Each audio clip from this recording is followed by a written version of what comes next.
Hello again. I just realized I forgot to include the reading his work part of this presentation, so I'm going to go ahead and do that now. I'm pulling this from his novel, The Golem's Eye, which is the second book in the Bartemius trilogy that I mentioned during the main presentation. And I'm pulling excerpts from two different characters, one Nathaniel and Bartemius.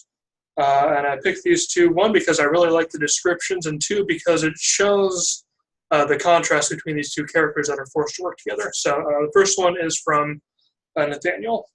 Nathaniel's portions, I should mention, are written in third person, while Bartemius's are in first person. So this is going to refer to Nathaniel in the third person. Okay.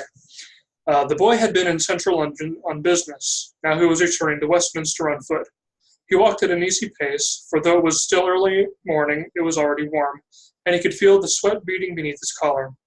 A slight breeze caught the edges of his long black coat and whipped it up behind him as he went.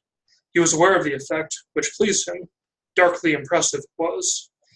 He could sense heads turning as he passed. On really windy days, with his coat flapping out horizontally, he had the feeling he didn't look quite so stylish. All right, the second part.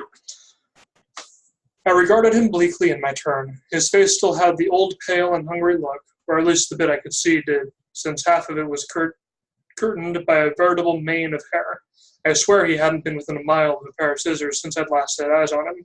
His locks cascaded around his neck like a greasy black Niagara.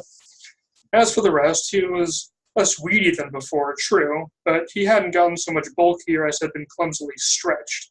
He looked as if some giant had grabbed his head and feet, yanked once, then gone off in disgust. His torso was narrow as a spindle, his arms and legs gangly and ill-fitting, his feet and hands quietly reminiscent of an ape's. The gangly effect was heightened by his choice of clothes, a swanky suit so tight it looked as if it had been painted on, a ridiculous long black coat, dagger-sharp shoes, and a flouncy handkerchief the size of a small tent hanging from his breast pocket. You could tell he thought he looked terribly dashing. So that's my excerpt appendix, if you will.